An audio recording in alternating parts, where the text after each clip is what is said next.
I want you to know what it feels like to keep all of this pain so concealed. Like I want out of this plane. I told my psych, you don't need to, you don't need to. I'm losing patience, living in damnation. I'm dark vibrations, singing incantations. It must sound like I'm mad, I'm never found to be glad. I'm working out of the math, the answer's always been sad, yeah. I'm a zero summation, lost in translation. Here's my resignation, from this life I'm not staying. My whole life's a passing fad. You'll remember the times we had, the times we had, yeah. All these pleasures my brain can't have. I want out, so please don't be sad. Give it up, cause I'm getting out. Don't be sad, you could let it out. All this shit I'm forgetting now. My whole life I've been checking out. All I said, you could send it out. Light it up, now I'm headed out. This is the end of my part now. We will be never apart, no. I'm losing patience, living in damnation. I'm dark vibrations, singing incantations. It must sound like I'm mad, I'm never found to be glad. I'm working out of the math, the answer's always been sad, yeah. Don't leave, I need you with me. Don't die, I need you alive. Don't go, don't leave me alone. You said, yeah. My entire life feels like one big mistake, and all these pills inhibit re-uptake.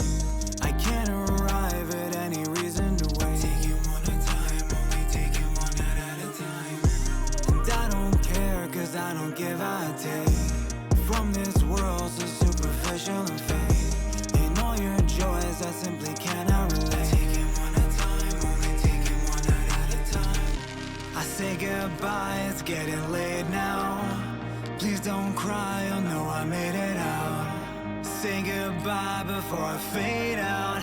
Before I fade out, before I fade out. I'm losing patience, living in damnation. I'm dark vibrations, singing incantations. It must sound like I'm mad, I'm never found to be glad. I'm working out of the math, the answer's always been sad, yeah. I'm a zero summation, lost in translation. Here's my resignation, from this life I'm not staying. My whole life's a passing fad.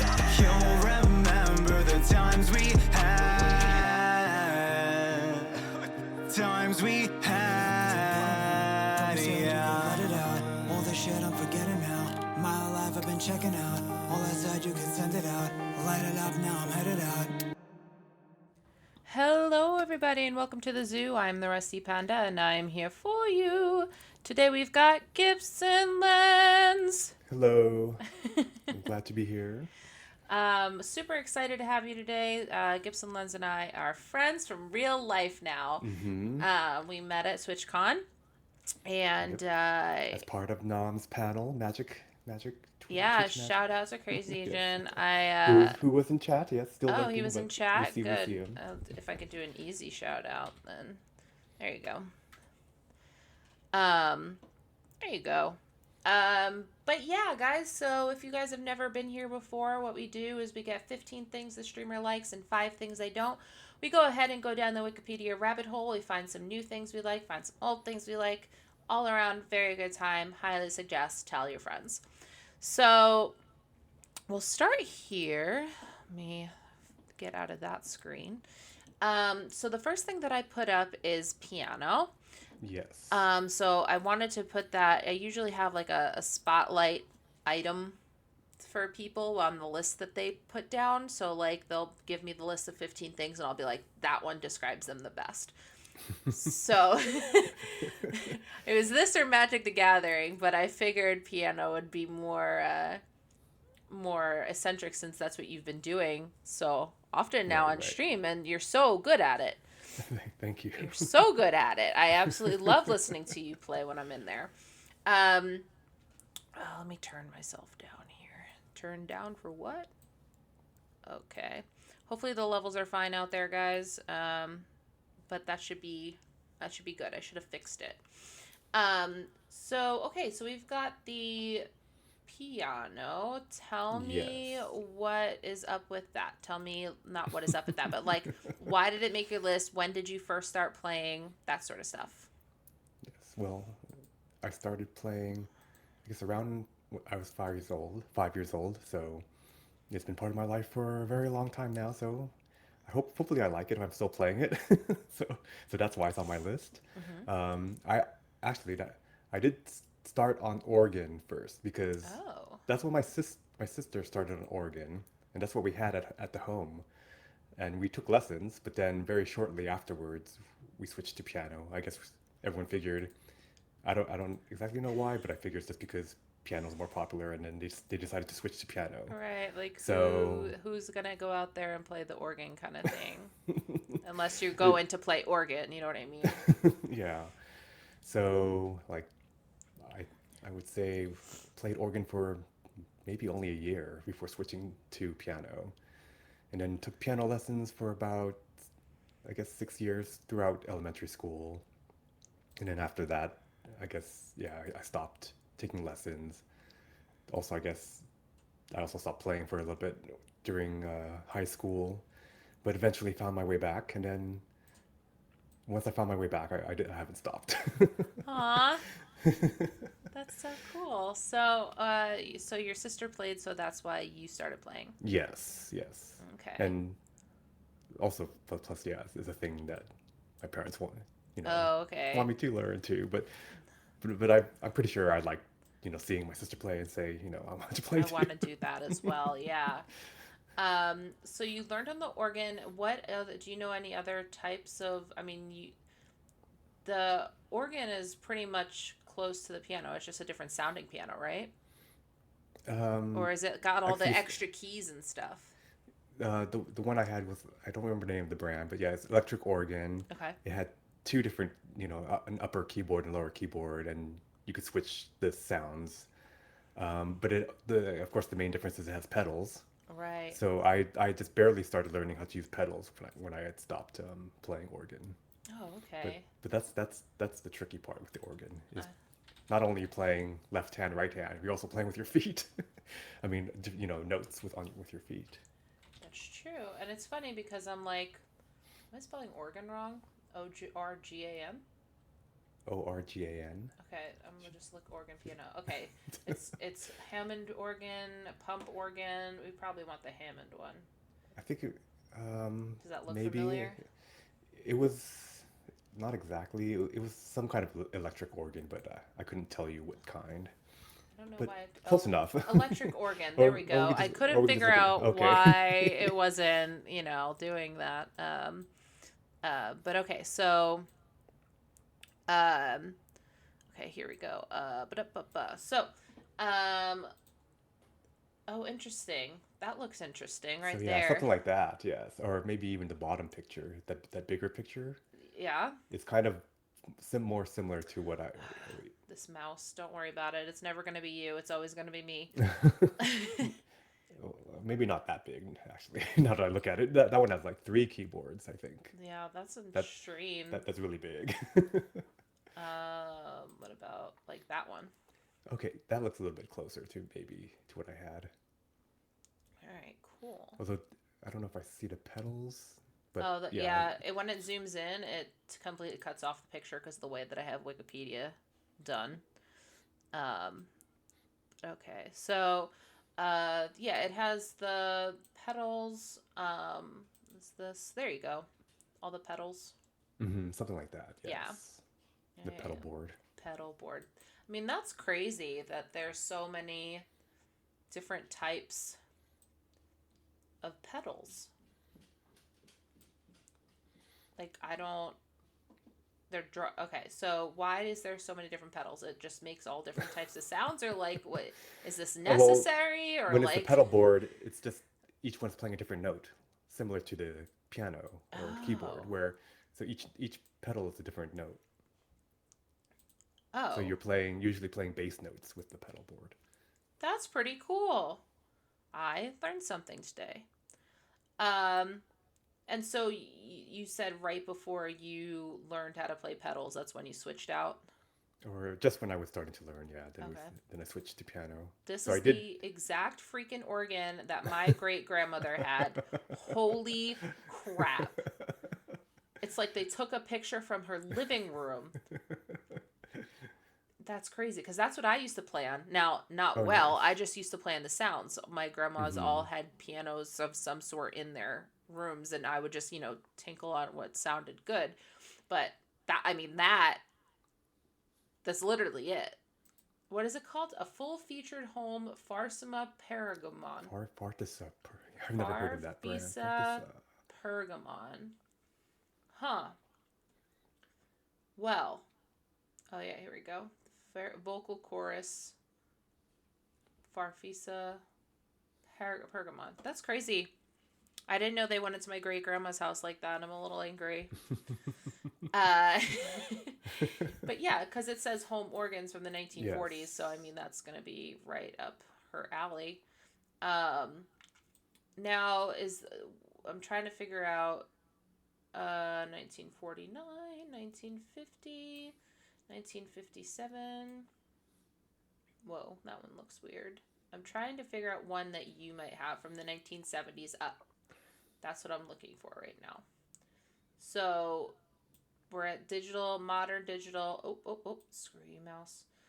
Um, like this? Um, that might be too modern. 1980s? Okay, okay, More okay. like So we're more going like back. more like the wooden 70s organs. So it's more similar to that, I would say. Okay, But okay. Interesting. I just didn't know that there was such a. I always thought that it was like one giant. Or maybe I'm thinking of the pipe organ. The ones that they right, use right. in churches and stuff. Where Yes. okay, Hmm. can you play that? I have never played a pipe organ, so I don't know what the difference is between like a pipe organ versus an electric organ. I know there's a lot of like, I guess they call them drawbars or stops to control the sound. I don't know exactly how that works, but the, Played by hands and a pedal clavier, played by the feet. Each keyboard controls its own division, a group of stops. The keyboards, pedal boards, and stops are housed in the organ's console. Unlike the piano and harpsichord, whose sounds begins dissipate immediately after a key is depressed. Sorry. The continuous oh, I supply see. of wind Yes. allows it to sustain notes. So it's just Okay, so that's the biggest difference, or one of the big differences. Yes, the sound keeps going until you, I guess, tell it to stop. please When stop and rest. Yeah. There's no rest in a pipe organs thing. There's just it keeps going. It's like okay, so what are some of your favorite pieces that you heard on piano and you're like, "Oh my god, I have to play that." um, so I guess when growing up, I don't know if I felt there was a particular piece that I could remember, but so like after I stopped playing for a while, I think what kind of well, I guess the first thing actually that I can remember that sort of started to bring me back to the piano was actually I remember hearing some I don't remember where exactly, just somewhere on TV probably the Phantom of the Opera. Ah, So I okay. heard some Phantom of the Opera music. I think that was the first thing that made me want to actually play again. So we got the sheet music or a songbook, Oh the one I still play today. yeah. I still have that one from back then. So yeah, there was the Phantom, but then yeah, after that, which we'll get to, I guess, or we can just get to now with, that was another one of my topics was Tori Amos. Yeah, yeah, for sure. Okay, wait. So we're gonna stop at Phantom of the Opera real quick, and then we'll Okay. we'll head on to that. So, okay, have you seen it on Broadway? Not on Broadway, but I've seen the show Okay, once. Yes, okay. yeah. Where they do like the traveling Broadway type things, or I I remember in San Francisco. That's where I okay, saw it. yeah, yeah, yeah. I thought it ended in the U.S. Pretty recently, I think they Yeah, ended the run. It was it was the longest running show. I don't know if that's still true, but it was when it was still going. right. Yeah, because it says 2023 Madrid production. So that's really interesting. I'm curious though. Oh, there it says right there, the original Broadway production played its final performance on April 16th, 2023. Yeah, I knew that it was very recent. I just because I Mm-hmm. remember all my friends posting on Facebook, like, "Oh my gosh, I went to the last one," because they're all located in Jersey, so that's like a hop, skip, and Oh, a jump okay. for them. Um, so yeah, okay. So what did you love about the music? I mean, it is inspiring to me, but like, what did you love about the music that made you want to play more of it? And you I can just get remember. nerdy with me as far as like, it has a lot of ups and downs and stuff. You can go ahead and Well, if we're talking music, first I would say just hearing it on TV. I wish I could remember where I heard it, but I can't. But just hearing it, it might have been actually also commercials. The commercials with where it's just Michael Crawford. I think he's the original Phantom. I think it was the commercial with him in one of his albums maybe. okay. So that might have been one of the places where I heard it. But anyway, you just listening to the music, and I don't know, somehow it connected with me, even though at the time I didn't even watch the show at that time. So just something about hearing the music had like an instant, effect on me. I mean, I know a lot of people might complain musically. I've heard some complain because the the songs can some of them can kind of be kind of repetitious, and they just kind of change keys but then play the same thing. It's an but opera. but but it works. But it works. It works.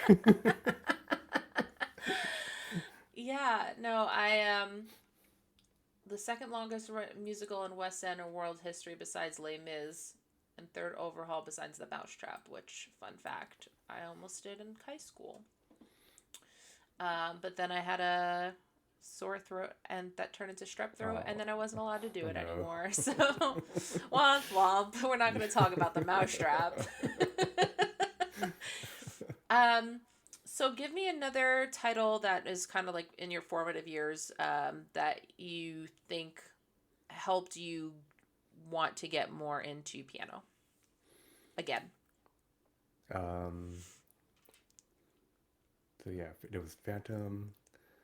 I mean, maybe it's just time to get Tori Amos now. I think Okay, because okay, that's that was fine. definitely that was definitely the big reason why I wanted to not only play piano or go back to piano, but also a big inspiration for writing, Mm-hmm.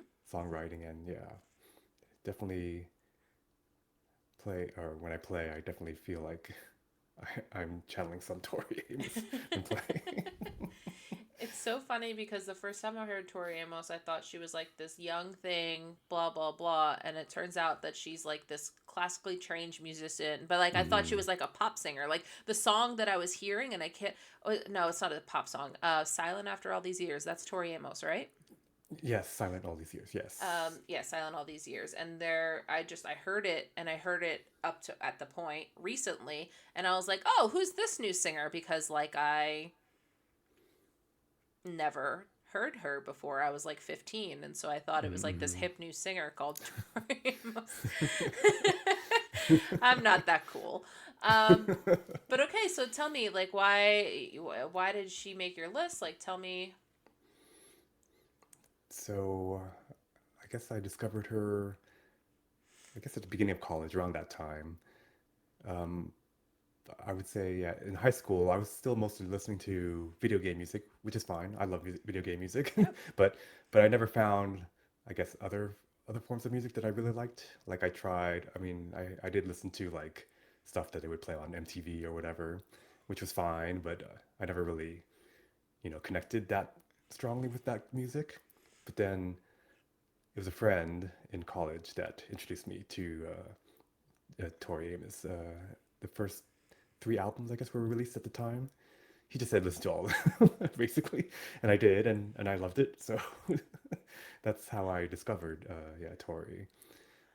But yeah, just the way she's able to play. Yeah, first of all, yeah, just an amazing pianist and singer. And I guess I didn't even realize maybe at first how good she was. I just assumed everyone was that good at playing piano and singing at the same time. Oh my god. But there's that. But yes, also very um, very personal, emotional music that really connected with me. That's good. Now, is there any specific song that you were like, damn, that's a good song?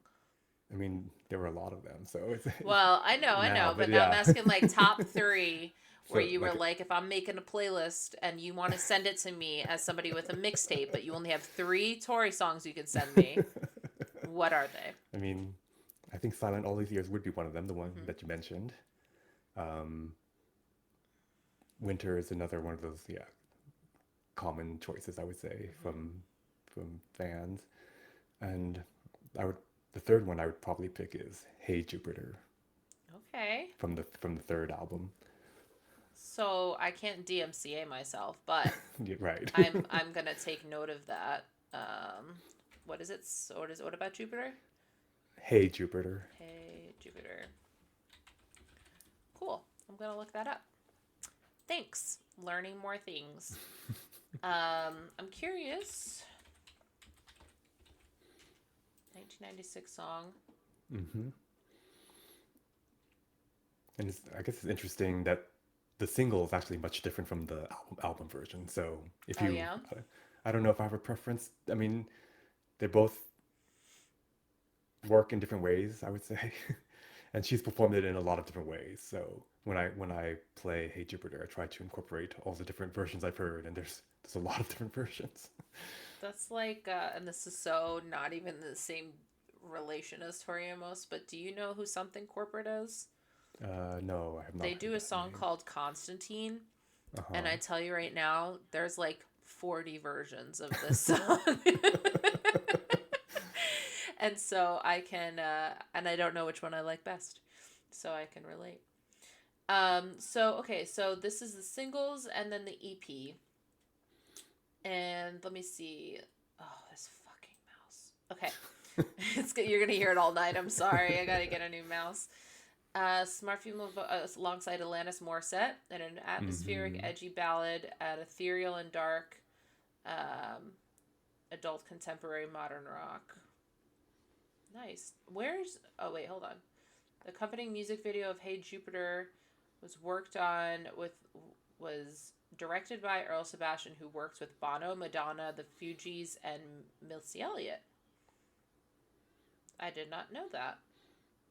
I don't think I knew that either. Oh, I've watched the video before, but Yeah. I wasn't aware of the director. Is it any good? Um, it's pretty good. It features Tori. I guess they were. She was at first she was escaping, or no, there was this little girl that's trying to help her escape a burning building, Okay. and it's kind of in slow motion. But then eventually at the end of the video, she appears back inside the burning building, Oh no. Aw. consumed by her sadness. Oh. Aw. That is both sad and metaphoric at the same time. No. Um. So okay, do you play Tori songs? Yeah. I Or do, yes. okay. So did you find them challenging? Did you find them um interesting? Are they musically interesting to you, or like as a player, not just as a listener? What's Right. it like playing a Tori song?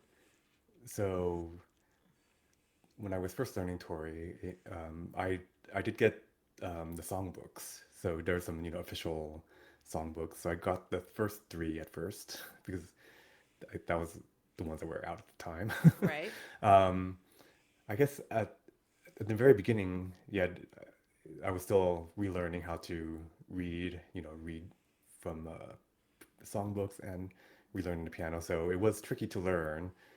But then I slowly realized that yes, Tori does write some rather intricate songs compared to maybe, a, a simple pop song. Right. Like sometimes there's some songs that just have like three bridges. Just why not?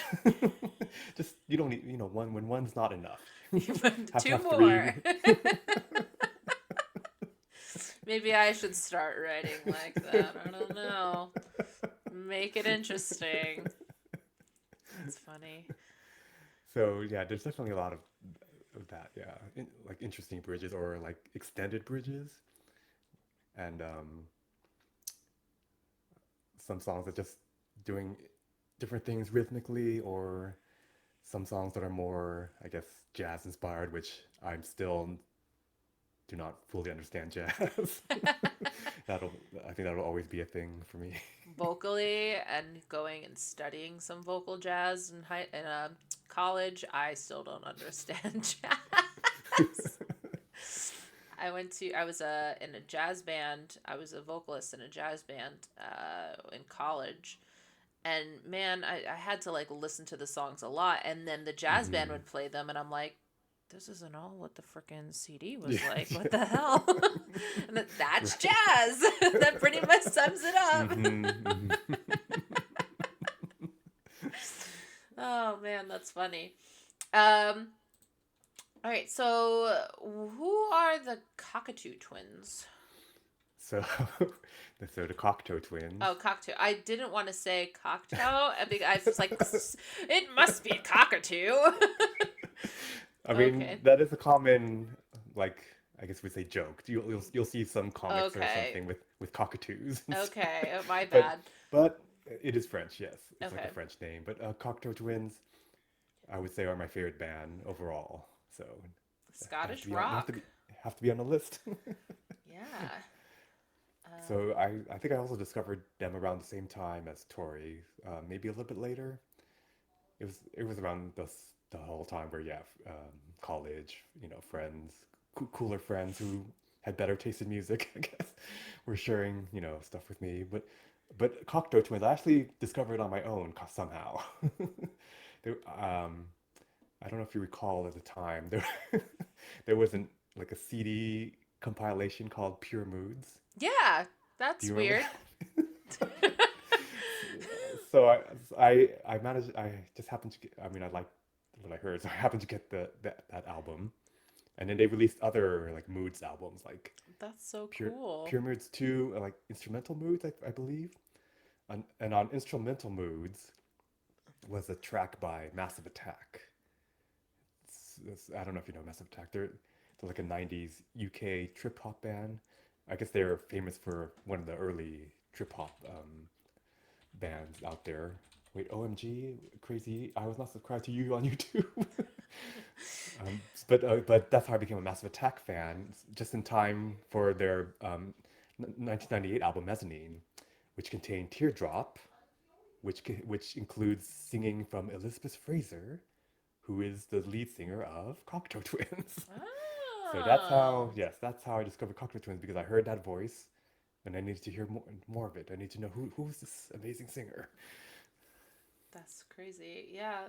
Pure moods. I have to see it mention pure moods. I have to see it show me It's like a pure moods. Pure Moods is like a new age compilation album from Virgin, I think. Okay. It kind of sounds like a sex CD, like pure moods, like get me in It the mood. could, I guess it could be considered. It could work as a yes. I mean, it wouldn't be out of place, I don't think. Mood. No, But it's it was a popular commercial, Pure Moods, I Oh believe. yeah, no, I recognize it. It's just that's what it sounds like to me. Compared to all the weird things we have now, Moods. I'm in a mood. Yeah, are you? Okay. So what kind of okay, so they're a Swedish rock band. But if Scottish. Scottish. I literally read Scottish and said Swedish. It's right there on my screen. Scottish rock band. And so they only ran to 1997. Yes, so they just disbanded right when I like discovered them in 1998. Oh, Guthrie? Wait. Hold on. What am I missing here? I know the band Guthrie. Okay, in 2005, the band announced that they would reunite with the Coachella Festival to embark on a world tour, but the I do reunion remember was that. canceled a month later after Fraser decided she couldn't perform alongside Guthrie. She claimed they will never reform. But what does Guthrie have to do with it? Oh, Guthrie's a guy. Guthrie's also a band. So I don't Oh, know okay. if that's why I kept saying it out loud over and over again, and you're just like, it's Robin. Like, I don't understand why you're freaking out. Is that the same So one who I don't had think so. I think they're separate or unrelated. Okay. Yeah, there's totally a band named Guthrie. I'm sorry. That must have sounded like I was an idiot. But who is Guthrie? Well, it's a person in the band. All right, so give me you put Tori Amos and I'm not going to say it.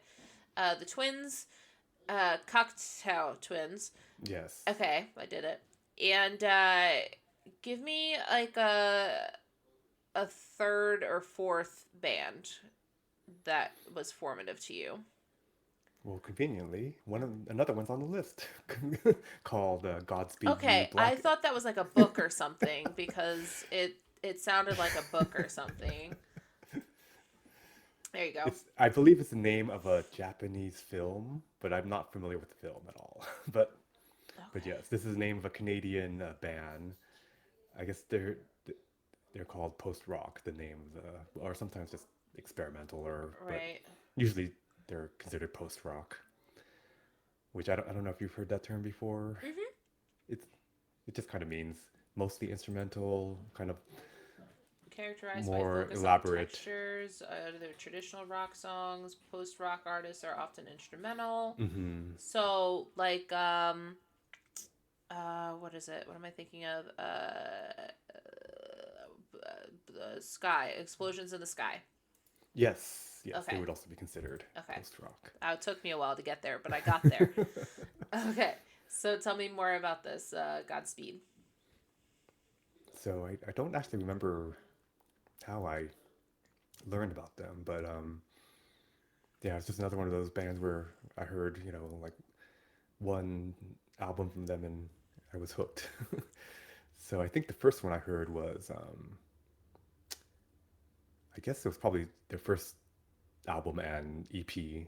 I got those right away. And then the second album, which is Lift Your Skinny Fists, like Antennas to Heaven, is probably my favorite one overall from them. Um, but yeah, they tend to have like very epic sounding albums of songs that have a lot of dynamics, a lot of loud and soft parts, and they take their time to you know develop and all that. So I Yeah. love all that stuff. Is it? I mean, it's all instrumental, so I assume is there ways to play it on the piano or? I haven't really tried. Um, I should probably maybe see if there's one that might work, but since they tend to be kind of somewhat orchestral, it can be tricky to try to play it on piano, but there's probably one that might work, but I never really looked into it. They do tend to have a lot of like recorded or spoken vocals or just like found vocals. Like sometimes they'll have some bum rambling or something Okay. in their music. So it's not so. I mean, just so that yeah, there are some words and vocals to voices somewhere in the tracks. That's interesting. She dreamt she was a bulldozer. She dreamt she was alone in an empty field. That one actually sounds familiar to me. They do tend to have a lot of fun titles when you have instrumental tracks. You can Right. just name it Yeah. whatever you want. Well, Explosions in the Sky, I think, has some weird ones, don't they? Yeah. Yeah. And this is also made more complicated if you scroll back down. Oh, let me The see. way they named it, or the tracks, like Antennas to Heaven is named a track, and then they gave names to each section of the track. So like Oh. Antennas to Heaven is the 19-minute or 18-minute, 57-second track, and then within those tracks, the track they gave each Pieces. section its own name, Interesting. which Interesting. I never remember any of those names. Yeah. Yeah. Yeah, I of all bands, and I don't know if you know them or like them or whatever, but do you know who Coheed and Cambria are? I've heard a little bit of them. Yeah, yeah, Okay, they're like rock, yeah, and yeah. yeah, but they they do the same thing where they create these really long, only they name it per track, but the track is a Mm-hmm. part of the story and the story is the album. So Okay. they'll do like a full story throughout each and every song, and then the songs are split up so that way those are the individual tracks, but it all equals one big story that they're telling. It's very interesting. Oh yeah, yeah. Um, don't worry about it, Crazy Asian. We're happy that you're here. Um, okay. Yeah, thanks for keeping us company. Um, they were born in 1994 in Montreal. Mm-hmm. A Japanese black and white documentary which follows the exploits of a Japanese biker game, the Black Oh, right. Emperors. The band initially assembled after being offered a supporting act for another local band named Stake 72. Thereafter, the trio performed live on a few separate occasions. Previously, the name Godspeed You Black Emperor has been used by Manuk on a limited cassette. All Lights Fucked on the Harry Amp Drooling that had been recorded the prior year. Nice. That's fantastic. So that was considered like a very mythical cassette at some point because it wasn't widely distributed. So it was sort of considered the first Godspeed album, but no one actually heard it until very recently. I guess it finally got leaked. Got it. Although the band doesn't really consider it a Godspeed album. Right. Thanks for the bits, Crazy Asian. I mean, Thanks, for Mom. Gibson. F sharp, A sharp, Infinity? Is that what it's called? Yes, that's the name of the first album. Man, it's funny because one of them was says the shotgun to the head. His last words were goodbye or something like that. No, said the shotgun to the head is a book. What was it? The album that I made was called Murder on Fifth Avenue, and it because I was emo and that's what it needed to be called. And I had a CD writer and a printer and everything like that. Like the printer would face and everything like that. But then I started making a bunch of like ridiculous ones, like something something something. Her last words were goodbye. Like I mean, and it was like a long title, and I was like, this is a weird name. And I'm like, this is where I get it influenced from, is for things like Explosions in the Sky and this type of music, because I just believe that these, and of course things like Fall Out Boy, whose names, and Panic at the Disco, whose names are like super freaking long on their song tracks. Right. Ridiculously long. Okay, so we'll go next is okay. I don't know if these are bands or not, so I'm just like excited to see. Yeah, shoegaze. Okay, so shoegaze is also music related, but it's more about the genre. Okay. Which is again something I discovered during my college years. Cocteau Twins sometimes are related, but I would consider them separate from shoegaze. But like the big shoegaze band would be considered My Bloody Valentine, which is the one I discovered I think first during the college years. And yes, Loveless is mentioned right there.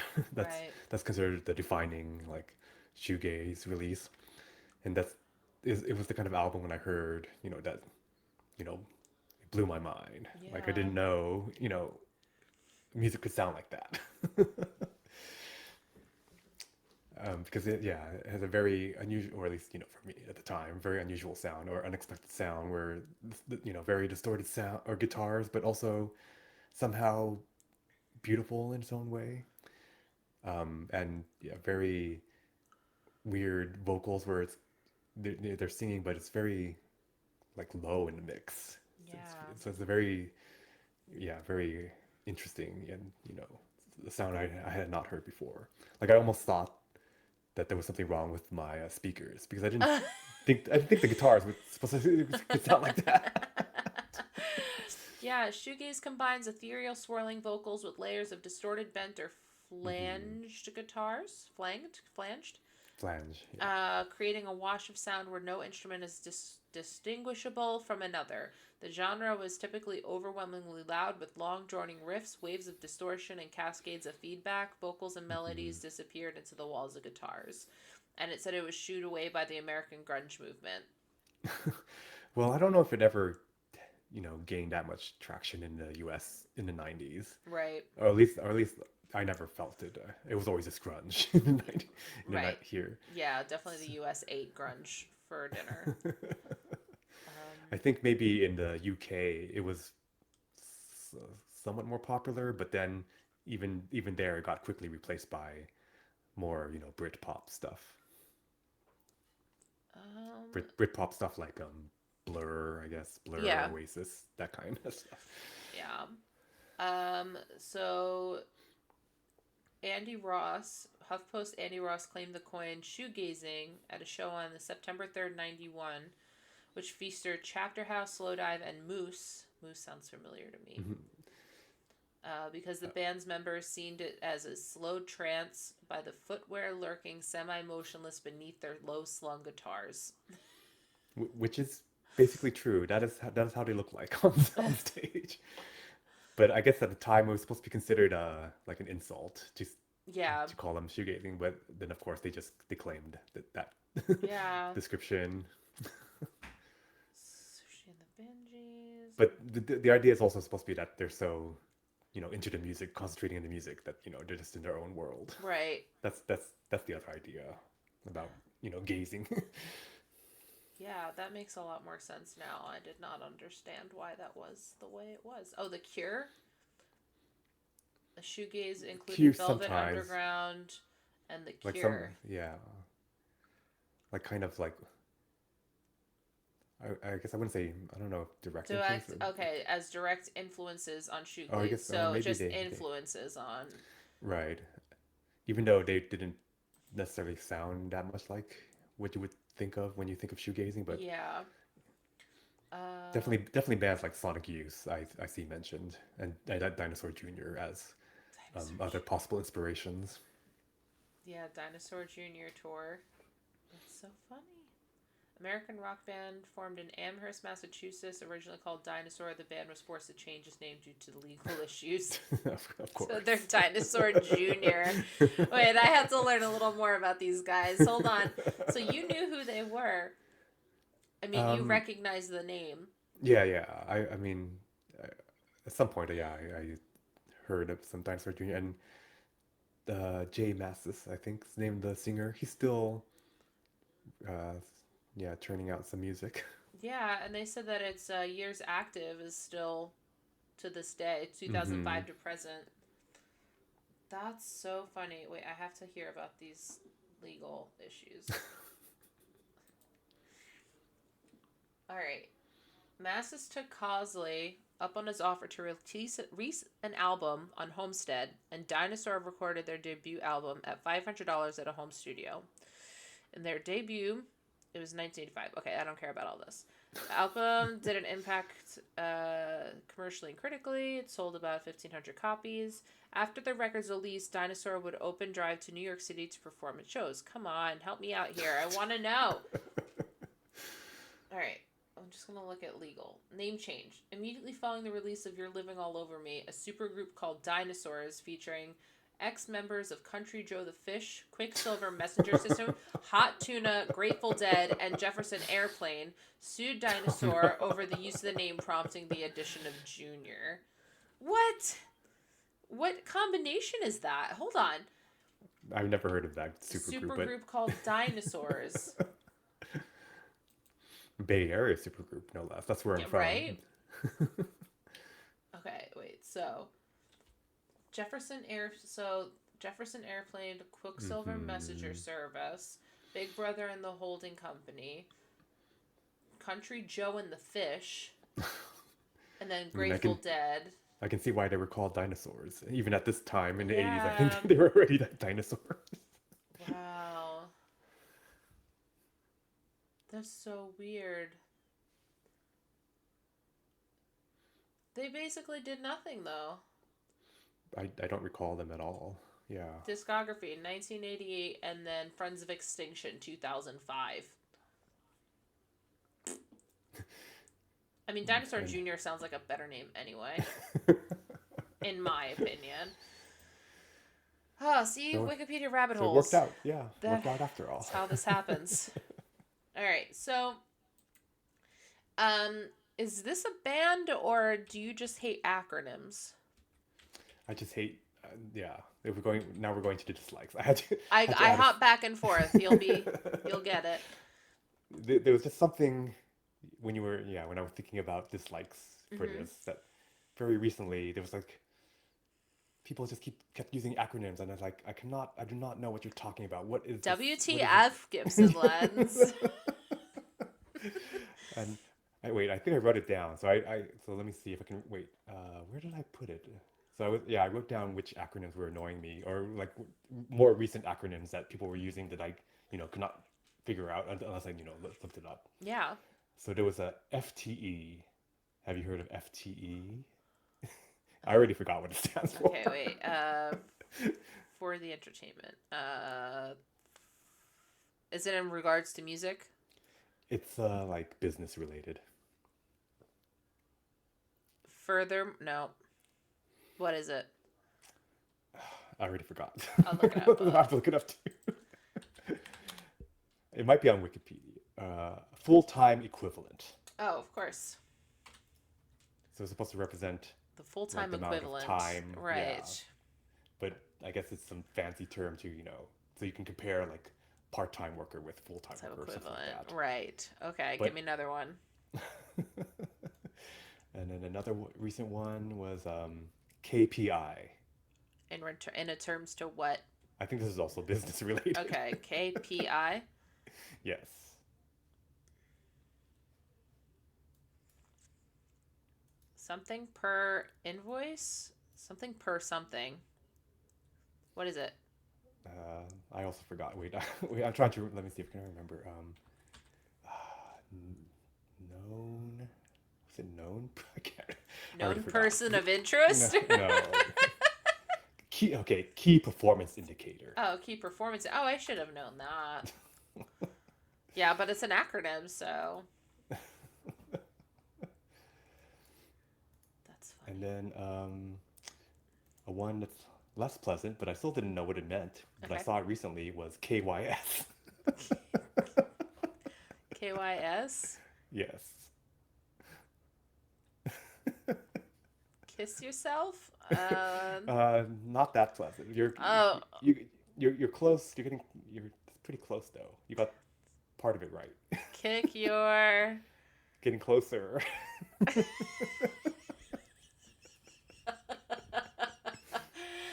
I should make this a regular part of Wiki Wednesday. This is great. All right. What is it? Kill yourself. Oh, boo. Yeah, that's rough. And Yeah. that's probably all over text messages too for like I think kids and so. stuff. That's so bad. Like it's not. Yeah, I wasn't too familiar with it, but I guess that's And for what one it's of the new worth, ones. yourself is one word. Let's type it in. Let's see. Yourself. Look at Yep. that. Right there. Yourself. Stupid kids. All right. Anyway, that's what it was annoying me recently. It's just Yeah. suddenly, all these acronyms, or I guess maybe more officially initialisms, but whatever. I think they're used interchangeably, basically. But yeah, it annoyed me. People using acronyms and whatever, and I have no idea maybe they think I should know what they mean, but I don't. Oh, okay. So, whereas abbreviation may be a type of shortened form, such as words that have with the omitted for example, road for road, doctor for doctor, or the end of the cutoff as prof or professor. An acronym is initialism in the broad sense formed from the first letter of the first few letters of each important word or phrase, such as scuba, self-contained underwater breathing apparatus. However, this is only a loose rule of thumb, as some acronyms are built in part by the first letters or morphemes, word components. Okay, so like immunodeficiency ID. Mm-hmm. I don't Or believe it. Or using a letter from the middle or end of a word. Yeah. Yeah, I don't believe it. Yeah, it's really funny actually because I used to play this game called Acronyms. No, Acros. It was called Acros. Oh, okay. And this was like an original, like, you download the program and then the program connects to the internet and then you're playing with other people, but it's within a program, not a website. Okay. So, like, you'd had to double click on your computer to open up the program and then it connects with a bunch of people. So, I was playing Acros with like some 60-year-old dudes, and you can't chat with each other. You just basically create acronyms with what they give you. So, like, YSFYH.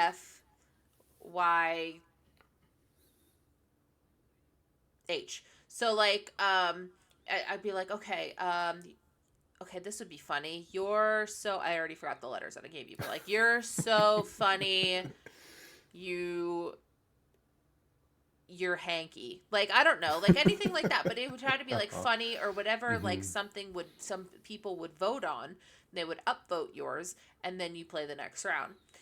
And so I used to love that because you get to make up your own acronyms, right? They I give you see. the letters, and then you go ahead, just like we just did, where I was like, kiss your, like, you come up with your own stuff, and you can't be wrong Right. because you're just playing with them. So it's more like a Jackbox game, I Yes, guess. absolutely. Okay. That's a good way to put it. Absolutely. Okay, so let's go down to Panzer Dragoon Saga. Okay. Felt like I had to pick some video game of some sort. So I had to pick, of course, kind of a deep cut video game. Yeah. This is the kind of game I'm kind of saddened that it doesn't get as much, as it's not as popular as I feel like it should be. It came out at a awkward time for Sega Saturn, and yeah, Sega Saturn ended up not being a more popular console as Right. well. Womp womp. And yeah, Panzer Dragoon Saga was released at the end of its life cycle, so it was released in kind of lower quantities in America, so it was hard to find as well. But at least I remember being at the time one of my favorite RPGs that I played. But yeah, not many people got to play it, I guess.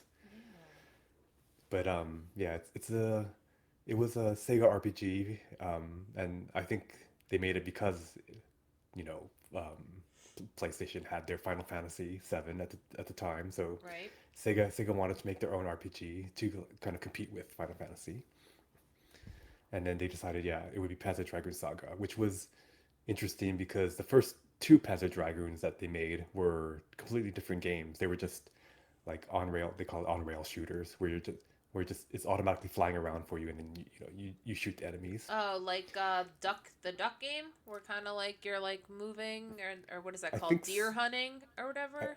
I haven't played Deer Hunter, so I'm not All I exactly remember sure. from that is that you're moved around and then the targets move.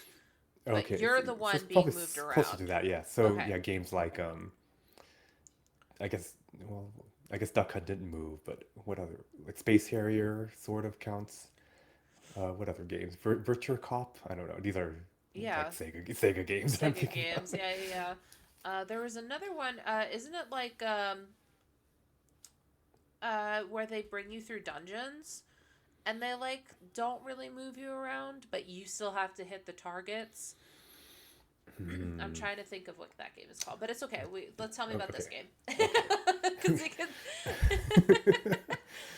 All right. So yeah. So Panzer Dragoon, originally a shooter, but somehow decided it would become an RPG for the third version, the, and then yeah, I mean they really, at least for at the time, they pushed what Saturn could do with the 3D environments. Of course, we all laugh at it now. Poor Yeah. Saturn, struggling to make, but it they pushed it as far as they could with Panzer Dragoon Saga, I think, and um, yeah, it was kind of the kind of RPG where it had the usual epic kind of story, battling or war story, but also somehow felt kind of more personal because when you didn't have a giant party like some other RPGs. It was always just kind of you, your dragon, and maybe one other person. that's tagging along, riding your dragon. Mm-hmm. So it felt more like you had a chance to get to know that one other person you're riding around with. Right. Okay, so they came out with Panzer Dragon Orta 2002. Yes, they did make another Panzer Dragoon afterwards, but it was back. They went back to its the shooting style. Oh, okay. So they never made another Panzer Dragoon RPG. This is the only one. Well, clearly, if they're saying that it's one of the most acclaimed Saturn games and often listed amongst the greatest video games, and it's saying that here on Wiki, Yeah, uh-huh. then clearly they should be making some. I mean, Xbox goes back on their stuff all the time. Like there should be some sort of throwback in Right. either Like the Nintendo, either PlayStation, Xbox world. Somebody may claim to it. right. I mean, you would think that they would re-release it or something like that. Right. There are rumors that they have lost some of the code Oh. for the game, but even then, I feel like these days you could just emulate the game and release it that way. I would think. Yeah. Edge and his dragon in combat with the enemy's weak point exposed. Note the combat menu is on the left radar, indicating safe and dangerous zones in the center, and all three action gauges, one depleted in the bottom right. Holy crap. Right, right. The battle system was also unique at a time where they tried to incorporate elements of, Panzer Dragoon shooting, where you can kind of choose to shoot either with your like laser gun or with the dragon's weapon, and then you can move around enemies as well and choose different. Yeah, try to avoid their attacks while finding their weak point. Interesting. One of the last games Sega released for the Saturn. Yes, I Oof. remember that because it was a scarce release schedule the last year, so I watched very closely each game that was released on Saturn. Oh, wow. But it was funny because like almost all of them were like Bangers? yeah. There was Panzer Dragoon Saga, Shining Force 3, and Burning Rangers, and in Japan, one of the last games was Radiant Silvergun, which is like considered one of the, I don't know, another cult classic, I guess. The team used no graphic libraries and programmed everything from scratch. It was the most difficult game to develop. Such successful 3D environments were unusual. It was made from the whole cloth. The engine had to support free exploration, battle sequences, and real-time morphing and shading. Said it would have been impossible to develop on the PlayStation, as he felt Saturn's cloudier palette gave the atmosphere. That's a nice way of putting it. Right. That's funny. Okay.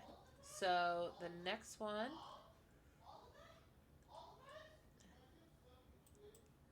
Okay. Double Fine.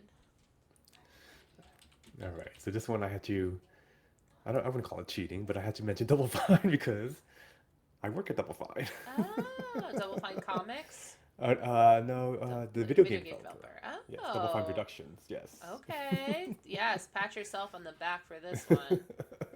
Let's go. First party video game developer of Xbox Game Studios based in San Francisco, California. Which is fairly recent. Being part of Xbox Game Studios happened in around or at the very end of 1999. Or sorry, why am I saying 1999? That was because of Panzer Dragoon Saga. Oh, okay. End of 2019. 2019. That's a big difference. That's some time. But when you're our age, it doesn't really matter, does it? But we were independent before then, and then but now we're part of Xbox Game Studios. But I've been there a very long time now. Since Psychonauts, Broken Age, Grim since Fandango, beginning, Remastered. or since Psychonauts, which was the first game. So I've been there since 2004. Wow. So that's 19 years. But yeah, I was there for Psychonauts 1, which was the first game that Double Fine made. And I've been on a lot of Double Fine games since. Pretty much all of the major Double Fine games I've been on. Why do I know who Tim Schafer is? Tim Schafer, famous for being a LucasArts? LucasArts video game designer. Got it. So you might be aware of like Grim Fandango, Monkey Island, Secret of Monkey Island, Day of the Tentacle, and Full Throttle. He worked on all of those. Okay. Okay. Yeah, he looks familiar too. I'm sure I've seen something about him. But what's interesting to me is that Psychonauts 2 came out Yes. like not very wasn't it like a last 5 years? In 2021, yes. Yeah. And how did that look for you guys? So it was a sequel that, yeah, people asked for a long, long time. I guess the main question was always how to, I guess, get it funded because I'm pretty sure we tried to, find a publisher for Psychonauts 2, but at least compared to some of the other games that we make, Psychonauts 2 is considered, one of our bigger games. So Right. I guess it's harder to find someone who would, finance that. But so then, if we go back a little bit, Oh, sorry. we did some crowdfunding actually, right? With Broken Age. Um, it was actually one of the first big video game crowd crowdfunded games on Kickstarter. Nice. So we learned from that we could um, kickstarted several of our games. So we had, yeah, Broken Age was one of our Kickstarter games, and Massive Chalice was another one. When it came time for Psychonauts 2, we decided to have our own funded site, which was called Fig. So we had Psychonauts 2 funded that way, where, yeah, people could crowdfund it that way on Fig, which does not exist anymore, actually. but that's how it was funded. And then from that, we were able to find a publisher that could help uh, pay for the rest of the game.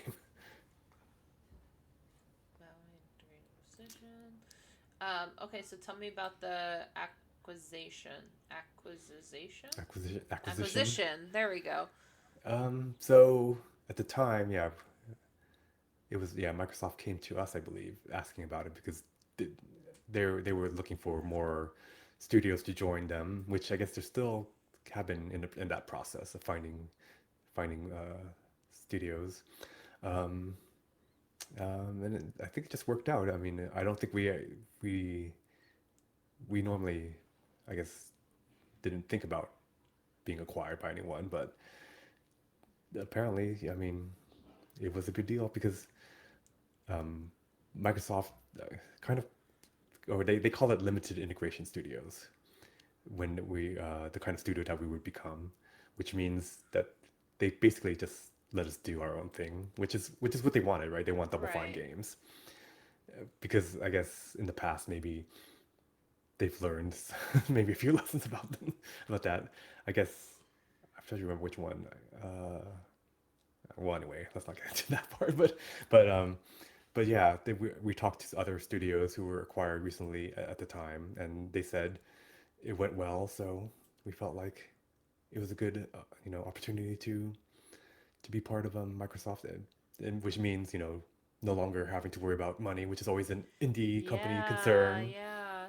Can you explain to me why there's a 22-hour documentary on the making of Psychonauts Ah, 2? I can explain that too. So when we made the original Broken Age, the Kickstarter for that, it was called the Double Fine Adventure. The idea was we would make a game, but also document the game, which is what we did. So you can find that on YouTube on our Double Fine website. Double Fine Adventure was the name of the original documentary. So that was well received, and it's very good. If there aren't many documentaries that are like an inside look at game development. Are you So on it? um, technically, we'll say um, Are you? I will say I'm shy, so I don't really say you don't really see much on of me in the But so since that went well, they decided to also make a documentary for Psychonauts 2 called Psychodicy, which was released earlier this year. So you can watch both of those on our YouTube page. Or yeah, Okay. I'm featured a little bit slightly more on Psychodicy, but not much. But you can at least see me play piano. There you go. So do you do the music for them or? I do not. I'm primarily a gameplay programmer. Oh. Um, What does but that since mean? so what that means is I tend to help with, work closely with the designers and artists to get certain gameplay features into the game. Gameplay could be stuff like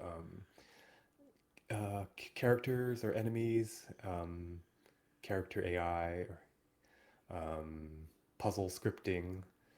So if it's like a puzzle, which is something I've been working on recently, I would be talking with designers about how the puzzles, how the puzzle works, and so you get an idea of how to implement the puzzle, um, and then show it to them once I have some working version of it for feedback, and then if they like it, then we can ask like animators for animation for the puzzle, stuff like that. So you're kind of a big deal. I don't know if I would say big deal, but I help out. I help out. That's funny. Promotional video. Well, this is the olden times. The Cookie Monster left during one promotional video for Sesame Street Once Upon a Monster. Yes, yes. There was an actual commercial with Cookie Monster All right, I and see Double. that on your list too. So we're now going to address the Once Upon a Monster. Tell me more. Uh, that was our first, I guess, licensed game where we worked with on a Sesame Street license. It was for the Xbox Connect, if you remember that. Yes. It was like that motion sensing device. Yeah. So yeah, it was basically a children's game for Xbox Connect, featuring old and new Sesame Street characters. Some that were, I guess, monsters designed just for the game, and features a lot of flailing around. That's because that's basically what you do with Connect. Pretty much. This is so cool. I helped with some of the activities. I remember, let's see, in particular, there was like a cleaning, like a wash your monster activity.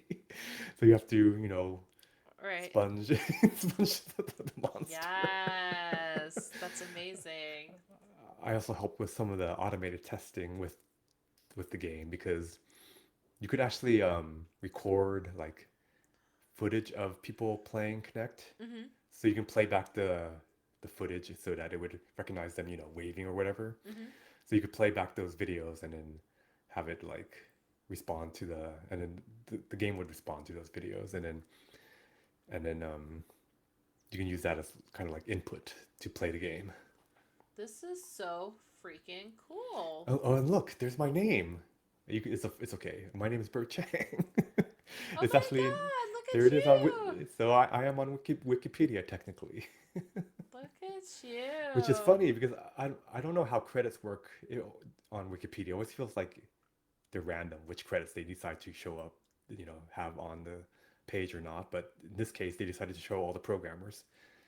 That's really cool. Good for you. That's a great Thank you. accomplishment. That's a great accomplishment. So, um, let me see real quick. So, with with them being you guys being a part of Xbox now, like not a part of, but like you are a part of it, but like I know you're Hmm. not Xbox. Hmm. Do you see things before they're seen besides your own studio? I mean, like in the Xbox world.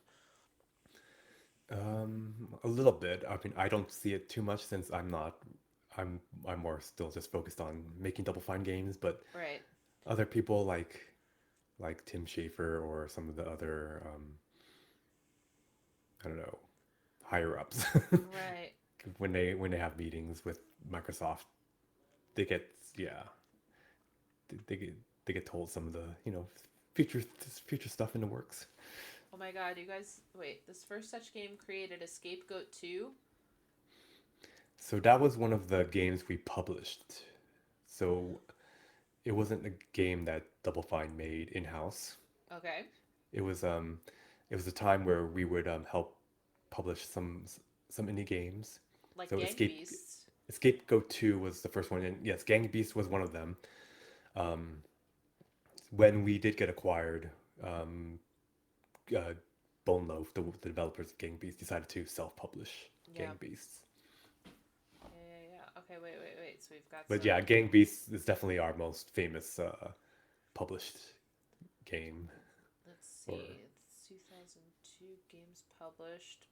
Scapegoat or 2. non-Double Fine published game. Knights and Bikes. Wait. So 2021 Psychonauts was the last thing you guys put out. Yes. But obviously COVID and all that other stuff put a wrench in things. It definitely slowed down development of. We were still working on Psychonauts 2 at the time, but so that took some adjustment, dealing with lockdown, worldwide pandemic. But we still managed to get Psychonauts 2 out in 21. Nice. We are currently working on several unannounced projects. Yeah, I figured you couldn't tell me, non-disclosure, but that's why I was trying to be like, do you know things that you're not supposed to? But I wasn't going to be like, what are those things? It's not. I do know some things. Can you tell me about Rad? I can. This is another game that I worked on, directed by Lee Petty, who's another one of our main people at Double Fine. That besides, I guess, Tim and Lee are like the two main, I would say, at this point. That directors at Double Fine. So this is a roguelike game set in the 80s, or 80s theme, but it's a post-apocalypse. So I guess there were two apocalypses. Okay. But it's like a isometric, kind of like a roguelike where kind of like a arcadey roguelike where you can beat up mutants and acquire mutations yourself. Okay. Which is the fun part. Once you acquire mutations, you get new abilities. One of them is like snake. Your head turns into a snake, and you start spitting, venom. Right. Stuff like that. Oh my gosh, But I'm gonna have to look this up. This looks really cool. I've never heard of this.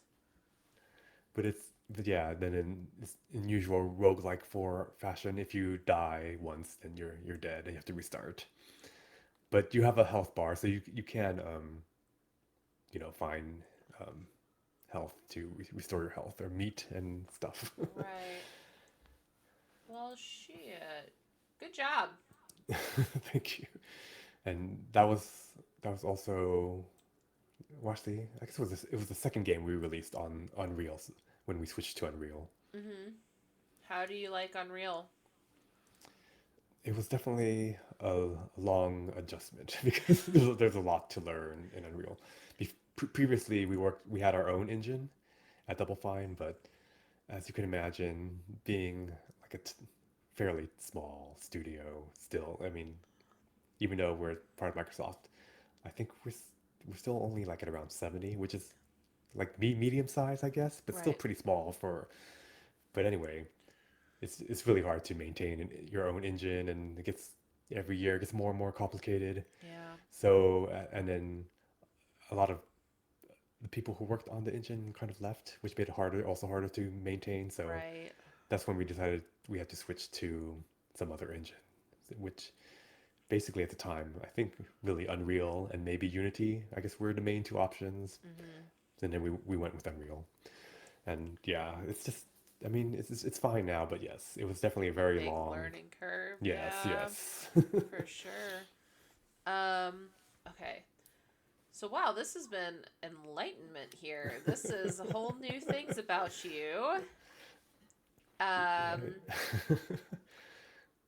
Hostmaster and the Conquest of Humor. Oh yes, that's that is a good one to mention. It's also Double Fine related, but it's a Flash game that we worked on, and I did the music for this one, so I do occasionally write some music for Look Double at Fine. you! Look at everybody! Look! See, I am. Yes, this is true. I am the composer for Hostmaster and Conquest of Humor. That's so cool. You should So have a yeah, hyperlink under your name. I should be able to click on you. so this was at a time when we made a few Flash games. But yes, rest in peace, Flash. Yeah. Because you can't play it anymore unless you have to go through some hoops now to play Flash games. Yep. But this was made for this game was made for the Game Developers Choice Awards. It's the main award show at GDC. Yeah. So this game features Tim Schafer looking around for jokes for the GDC show. Aw. That's cute. Hostmaster and the Conquest of Humor. I get it. I like that. And it was Clint Honeychurch was the name of the programmer and designer who he worked on pretty much all of the Flash games that we had at the time. And I helped with music on several of them, including Hostmaster and maybe a few other ones. Ooh.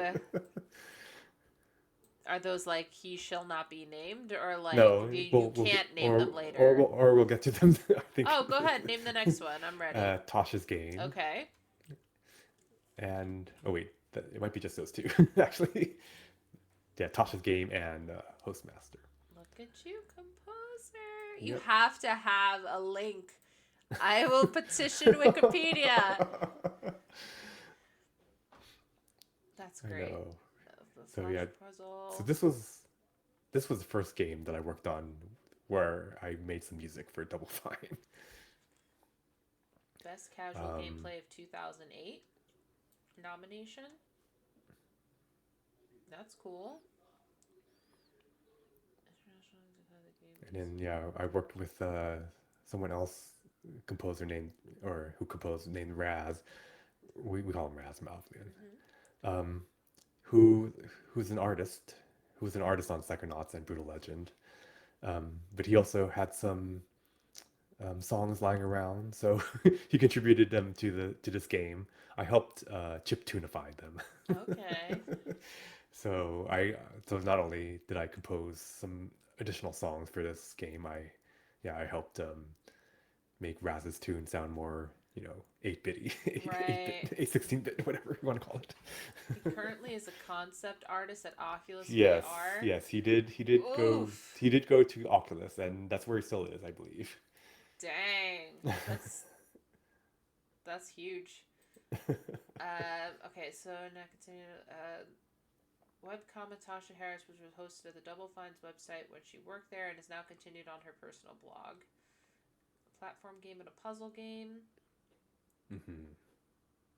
Harris, Tasha herself, and her cat Snoopy acts as the game's cursor.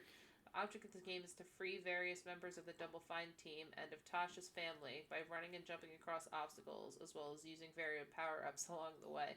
So you guys are very meta games without using meta. You know what I mean? Like this game is about our studio, and this is how we're gonna do it. And then this game is about our guy going through the wards to make jokes. Like, you guys are definitely have fun with yourselves. That's really cool. Yeah, I mean, especially with the Flash games, I think, because there's just some small little games we can have for fun. Yeah, for sure. Oh, look. I can click your name and nothing happens. It's fake. It's a fake link. I need to log in or create an account to create this page. Search for Bert Chang in existing articles.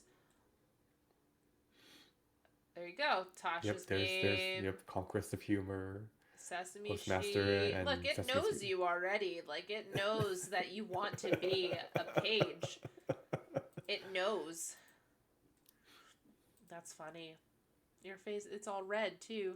So like, please Yes. make me a site. Maybe I'll get that for you for Christmas. Okay, so what's Riff Tracks? That sounds familiar. All right, so Rift Tracks is the successor, I guess, in some ways to Mystery Science Theater 3000. It's three of the same guys who are Mystery Science Theater who now have their own company. They end up doing the riffs on their own. So I guess if you don't know Mystery Science Theater 3000, I know some of it. or the idea is they watch bad movies and then they make jokes or comments about the movie while watching the movie. Riff Tracks is basically the same thing, but just no puppets. Okay, so your goal is to make bad comments about things that you have to watch? I mean, oh well, so there's a game version of it, but I guess I was just referring to Riff Tracks, the original Riff Tracks. Oh, it says Riff Tracks the game, and I There was is a like, game of Riff oh, Tracks, okay. which I haven't played. I've seen someone else play it on Twitch, but that is, yes, that's the idea of the game. Is you watch a little clip of a movie or whatever, and then you make a joke based on that, and then you vote on the best joke. Oh, interesting. Okay, but that's what Riff Tracks is the riffing that they use in Mystery Science Theater. Basically, and but um, but I guess it's the newer version. Well, I guess they're both still going. Mystery Science Theater 3000 is also still going. They just they had season 13 last year or ended this year, I think. Hmm. They were actually going. They were trying to fund season 14, but it they tried to crowd fund it like they did season 13, Uh-huh. but they didn't actually meet their goal this year. Oh no. So they'll have to try again later or something. Yeah. We'll see. But people have mentioned it was bad timing because of there was the strikes, first of all, Right. and then um, they did ask for a little bit more money because they were trying to, due to cost of living increase, trying to Right. support people. So that made it more difficult as well. Right, right, right. Okay, so I don't want to get too much into this yet, but let's go to let's spend some time on Magic the Gathering. Okay, yes, that one could probably spend a lot of time Yeah. if we're not careful. But Let's do it. so I've been playing since almost nearly the beginning. Like, a friend introduced me to it in, I believe, 1994. So that was only like 1 year after Yeah. it launched, which was actually, at least looking back, kind of an awkward time because it was during a time when they weren't releasing great sets, but it was Magic still good enough Right. to hook people, even when the sets aren't that great. But yes,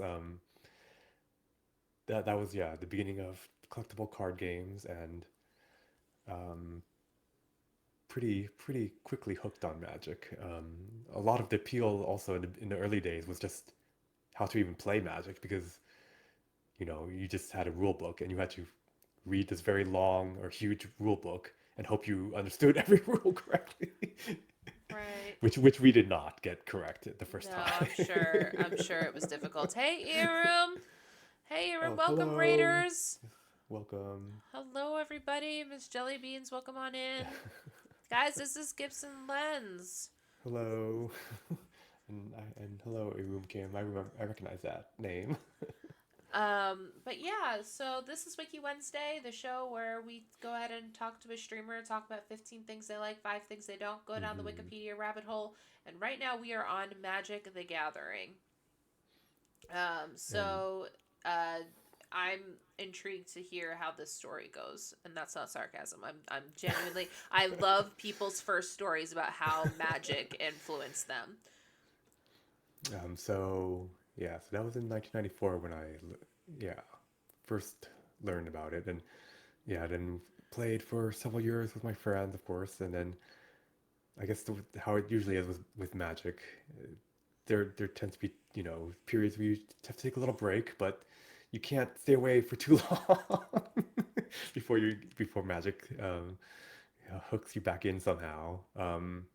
So yeah, there would be periods on and off that I would play. I think when I got seriously back into it was probably, I think it was 2010, because that was when I think they first released um, Duels of the Planeswalker. That was one of their video games, Magic-based video games. Mm-hmm. That was getting people playing Magic again in my circle. So when that happened, um, I started playing Magic more often in person again. Double Fine also played a lot. Started playing Magic. Oh, okay. There's also a Double Fine connection actually because I I think Magic or Wizards of the Coast, the creators of Magic, Mm-hmm. for some reason they were just asking designers, various game designers, to be part of something they were doing, just getting game designers to design Magic cards. They asked one of our designers at the time, named Brad Muir, to design a Magic card, which he did. so so Interesting. he made a card. Um, they gave him like a giant poster of the card that he just designed, and they would send us several like boxes of Magic cards every month for a while. Wow. That's awesome. So that's another good reason to play Magic. Okay, give us free cards. Right, I'm gonna We will play play. with it. Oh, look, Iram has your Oh wave. yes, oh nice. I am happy how many people seem to like the Gibson emotes. Yeah. Yeah, it was weird. I was in another stream just lurking, and I just saw like somebody using my emotes, and I was like, you literally subscribed to me last week. Like, you must really like these emotes because we are not longtime friends. That's awesome. Um, so yeah, so do you do the Magic online, or do you just do Arena, or what's your butter? So I did try Magic Online for a while. Um, it was fine. I mean, at the time that I was playing it, yeah, that was the only option to play online. Um, but now, yeah, I have switched over to a Magic Arena because it's a lot cheaper Yeah. because it's to play on Magic Arena. Yeah. And I still play regularly today.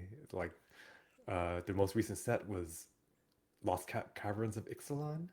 It was released not too long ago, so I've been playing the new set, Ooh. drafting the new set. Nice. Yeah, my brother is a huge Magic fan Mm-hmm. to the point that he watches Magic YouTubes while feeding his babies. He watches like a specific YouTuber and play Magic. Mm-hmm. He watches two of them, one guy, one girl. And he'll go through and they'll do like daily, like people will go ahead and try to challenge them. And then they tape the Mm-hmm. challenge or whatever. They record it, tape it. Oh my Mm-hmm. God, I'm so my age. So they record it. And then they do like the fast version of it and they explain what Yeah, they're doing. And yeah. it's like a 30-minute thing of like two different battles.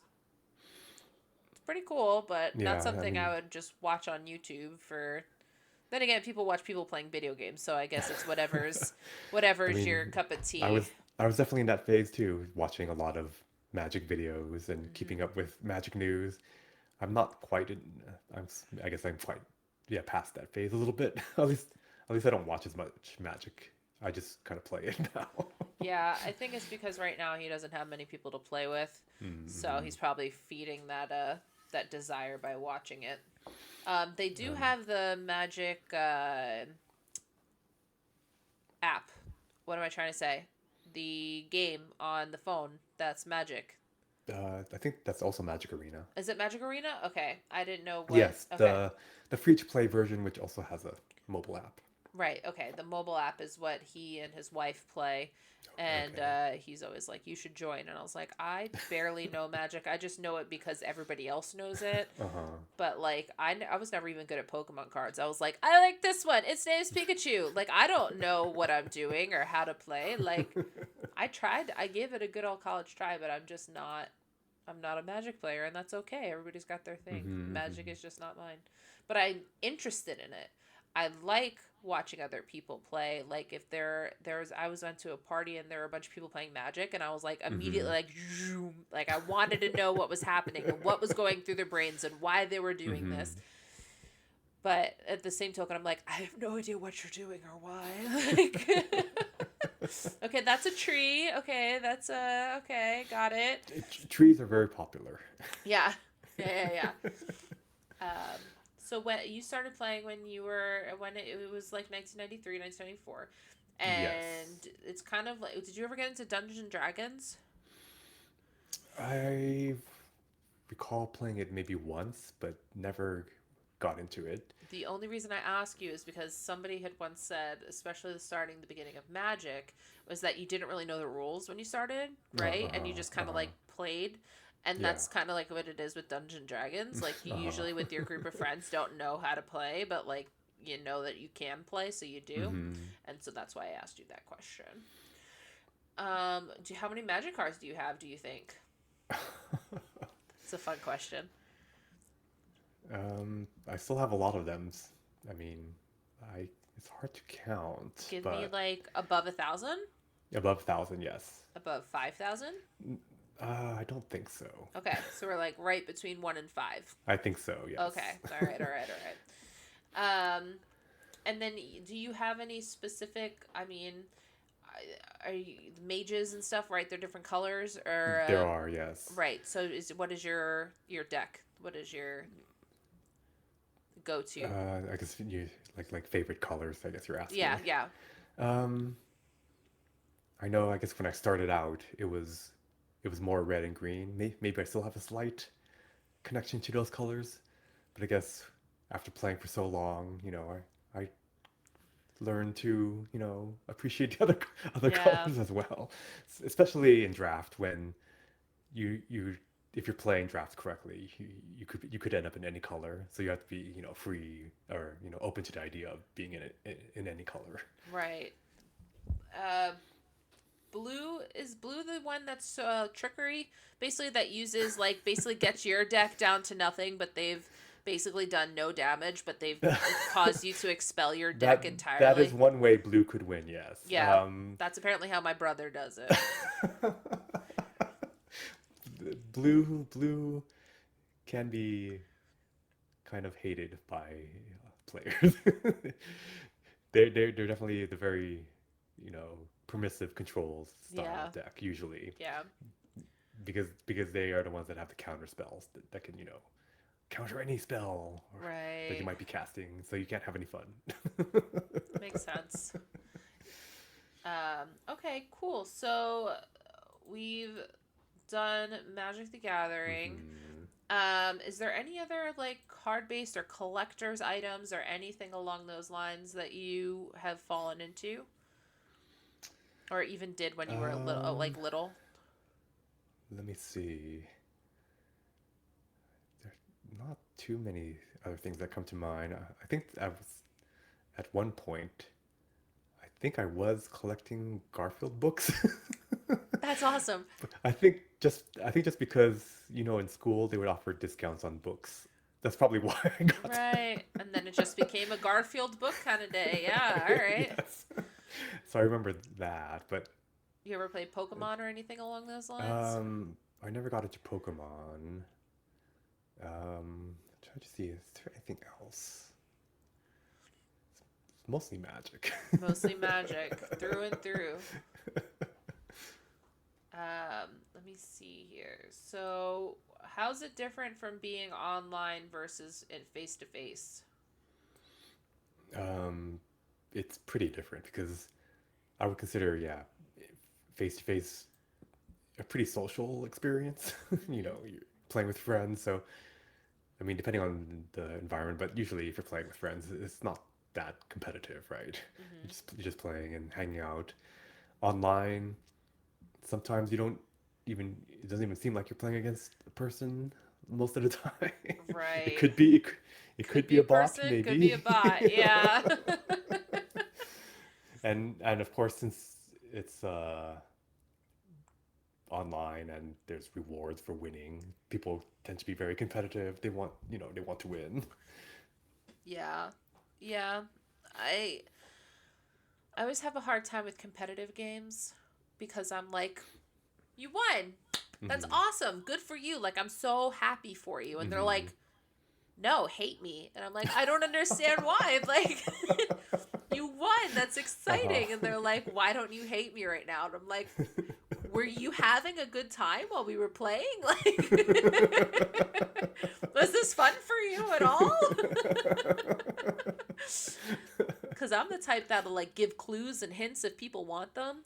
Like, Mm-hmm. especially things like Rummy Cube.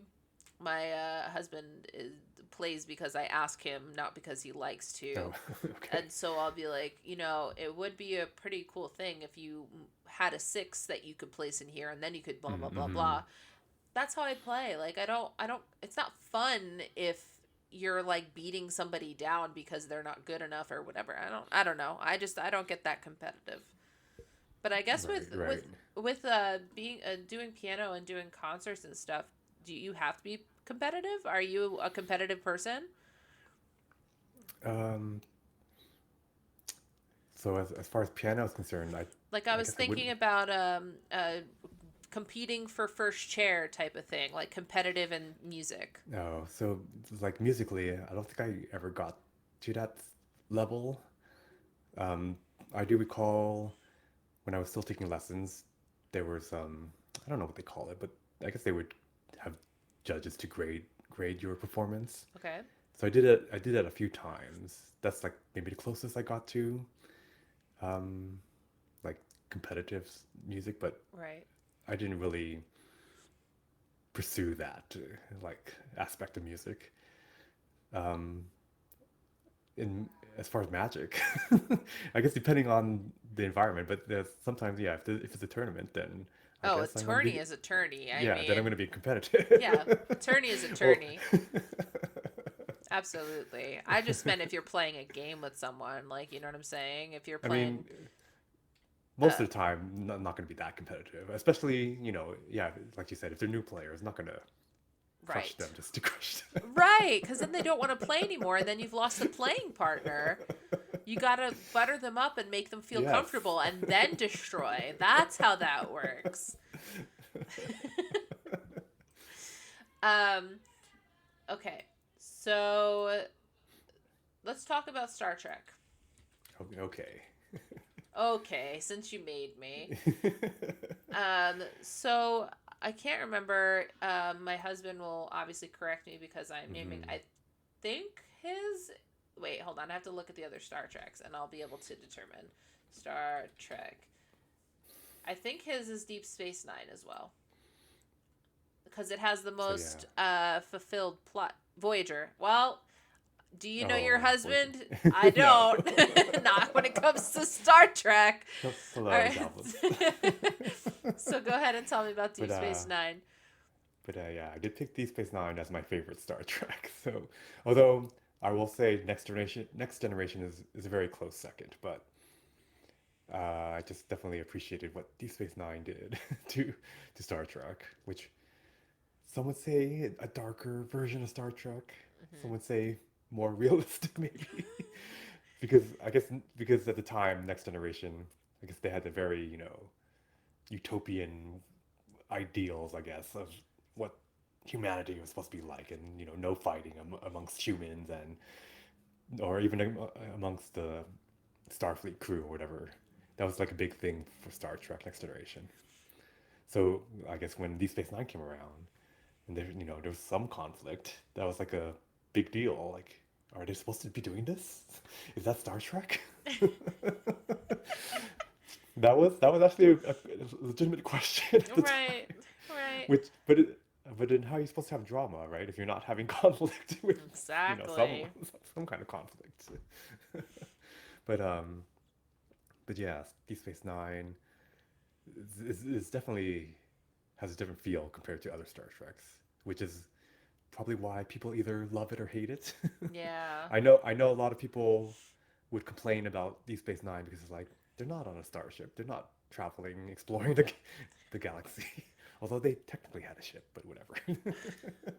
So are they stranded or what? How? No, so the story is that they've come to a space station called Deep Space Nine, which was a station previously controlled by the Cardassians. Starfleet's going to take it over and kind of take care of the Bajorans who were occupied by the Cardassians. And so yeah, they take over. Federation takes over the star, it's Deep Space Nine spaceship station, and yeah, then they have a good time there. Sounds like a grand old time. So, is there a specific episode that like always lingers in your mind? Or episodes? I usually say top three, but there are, yeah. Although I guess in Deep Space Nine's case, sometimes it kind of blurs, and some of the stories kind of continue, as since they had kind of more of an arc plot to the storyline so some of the episodes will kind of blend together, but like one of the, I guess the biggest standout for me would be The Visitor, which I guess is considered one of the more popular Deep Space Nine episodes. It's the one where Benjamin Sisko, he gets stuck in some, I don't know, thing where Jake, his son, thinks he's passed away, but then suddenly he shows up like 5 years later. Suddenly appears, and then Jake realizes he's not dead, but he's stuck in some kind of, I don't know what, I forget what they call it, stuck in space. But he's only shows up in our space for like 10 seconds or something. okay. So Jake goes on some mission to try to rescue his father that's stuck in, I don't know how, I'm sure Wiki will describe it better than I have. While we're there. Took on a USS Defiant to observe inversion of a wormhole. The inversion causes malfunction in his warp drive. A bolt of energy strikes Benjamin, causing him to vanish into subspace. All right, there we go. So he's stuck in subspace. but for every few years or so, he would suddenly appear in our space again for a few seconds before getting sucked back into subspace. That's so depressing. It is depressing because Jake was just getting over, thinking that his father had died. Right. But now he knows that he's alive but stuck somewhere. Oh my god.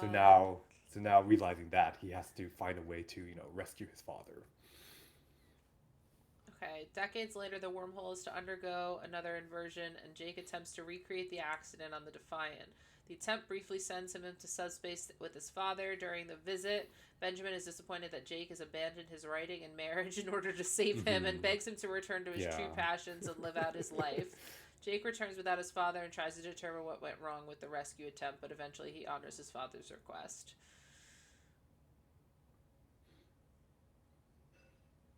Oh, God. Wait.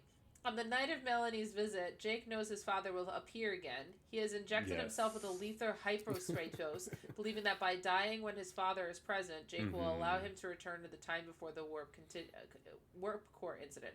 The next morning, Benjamin appears as expected, and Jake tells him that the death will give them a second chance. Jake dies in his father's arms. Benjamin finds himself back on the Defiant and dodges the energy discharge. Confused, young Jake asks what happens, and eventually chooses to respond, I guess we were just lucky this time. What? Yeah, I know. This is very dramatic. Wow. So basically none of this ever happened. Is that what I'm hearing? It did. It happened this timeline did happen. Right. Jake did go through it, and he did find a way to save his father. Yeah. No. So but then once Benjamin is saved, Ben's basically the only one that remembers. Right. And that's, I guess, what I meant. I shouldn't have said it like that. But when they do like, I have the memories, but nobody else knows what I've gone through. That's one of my favorite things about time travel, is because it's just so effed up that you're just like, I went through eternity, and now I'm here, and you're like, yeah, but you have to go through eternity again. Sorry, that's the rules. Is there another one that strikes your fancy? These are good. I did see In the Pale Moonlight mentioned, which is Okay. it's obviously one of the other um, big Deep Space Nine episodes. Okay. That's another one where people consider it maybe controversial because they don't expect a Starfleet captain to behave that way. So this is the one where they're deep in the Dominion War. They're trying to convince the Romulans to join their side of the war against the Dominion. So they concoct a very devious plot to join to get the Romulans to join, which some might consider potentially unethical in some Oh ways. boy. It apparently got a 4.8 points, corresponding with nearly 4.7 million viewers, as widely regarded one of the best series episodes. That series' best episode. Mm-hmm. All right, let me do a little skim over here. Plus, it does also feature Garrick, which is maybe my favorite Deep Space Nine character. Okay. I have to see Garrick, what Garrick looks like now. he's the Cardassian that's stuck on the space station. Oh, okay. Um, This guy. he never became like a full regular, but he showed up in a lot of episodes. He looks familiar. Elam Garrick, yes. He looks like Colin Mockery a little bit. Oh yeah, in that photo, yeah, he does. So it's told as a flashback. Mm-hmm. As it loses the Dominion War, Sisko decides that he must bring the Romulans into the war. Hesitant but motivated by Dominion's recent conquest, Sisko obtains permissions from Starfleet to proceed. At Garrick's request, Sisko secures the release of Forager named Tolar, Granthon Tolar, Yes. from a Klingon prison. In order to retain a authentic Kardashian data rod, he is forced to trade a quantity of biomimetic gel, a rare, dangerous, and highly regulated material. Mm-hmm. When Tolar stabs Quark in a drunken altercation, Sisko bribes Quark to drop the matter. Tolar forges a holographic record of the meeting between the Dominion leaders discussing the plans to invade Romulus. Mm-hmm. Okay, Sisko I'm skimming down now. So Sisko, you can already tell this is kind of shady Yeah. for Starfleet officer to do. Yeah, as Or Sisko faces the possibility and his actions may actually force the Romulans to decide with Dominion, he learns that his ship was destroyed en route home. Okay. Mm-hmm. And then, But yeah, but the big deal about that is Garrick's the one that planted the bomb. Oh. Yeah, and blew up the ship. Oh. because yeah, he didn't have full confidence that the Romulans would believe the holographic data. Oh. So by blowing up the ship, they made it seem like they were trying to prevent the Romulans from going back with that kind of information. Wow. And then the Romulans joined the war on the Starfleet side. He then deletes the entire personal log. At the end of his big log entries, Sisko wrestles with having condoned forgery, bribery, and murder for the good of the Alpha Quadrant. Mm-hmm. He declares that he can live with it and then deletes his entire personal log. Damn! Yeah, so that's the kind of heavy episodes they have because of the things that people will do because of war. Yeah. I'm trying to look at these characters and what they look like, and it's just so 90s. It is. Definitely very 90s. Like, it's very 90s. All right.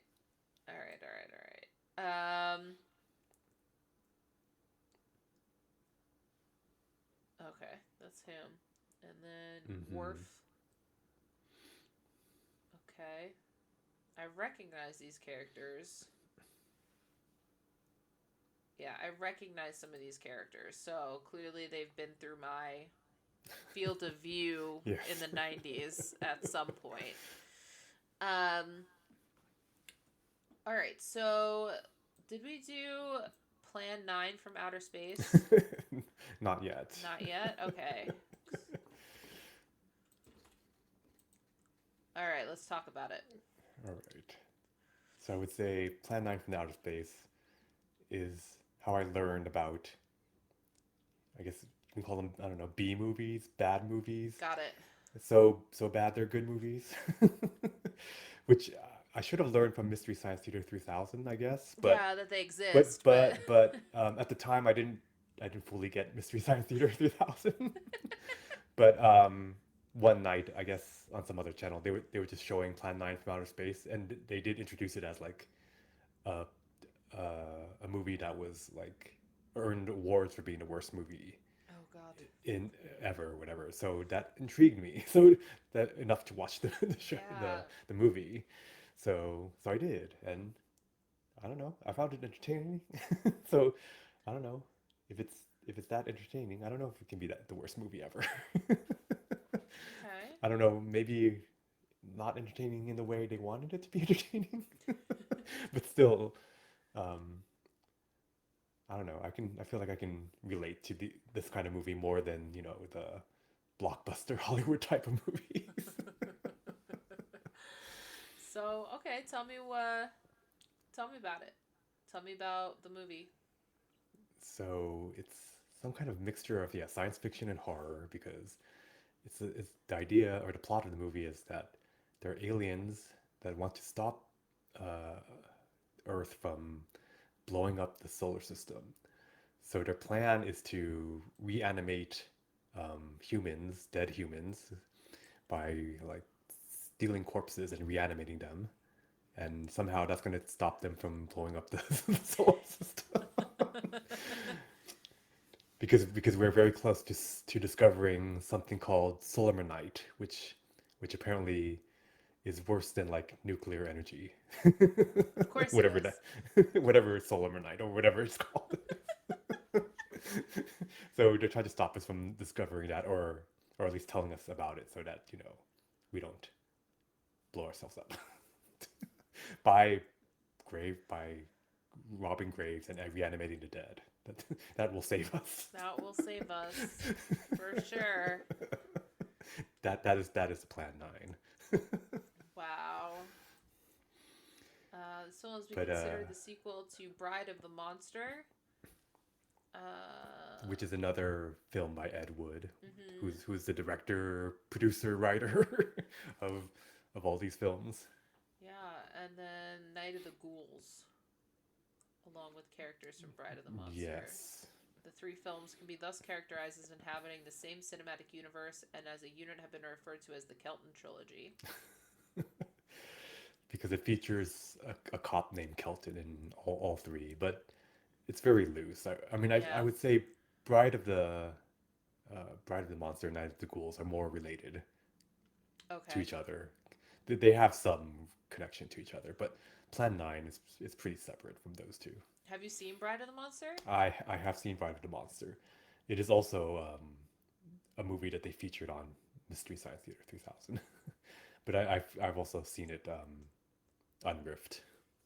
So, is it like, it's not Frankenstein's, I know Frankenstein's monster is the monster, so it's not the Bride of Frankenstein? In this case, the monster is, I guess, the mad scientist's assistant. Okay. Oh, so Igor, or whatever they call him? Whatever his name is. Yeah. But it's not like Frankenstein. Right. It's just their own their own world. I try forget the name. to associate it with anything. Oh, look at this. Look at that. Oh my There we God. go. That is Bela Lugosi. That makeup. Who was friends with Ed Wood at the time and Wow. was making films with Ed Wood. Oh my God. That's how you get famous actors. You get befriend fading Hollywood actors. Yeah. Oh my gosh. That's how It's you so get- funny how they have the full movies, by the Yes, way. that is interesting when they can just have the whole movie because it's I'm assuming it's in public domain. That's why it's in there. Lobo, that's the name of the assistant. He appeared in. Tor Johnson, which Yeah. he appeared in several Ed Wood films, including Plan 9. And he was in professional wrestling. It says in professional Unsurprisingly. wrestling, Johnson was billed as Tor Johnson. Oh my god. Oh, Loretta King. Wait, is that? Yeah.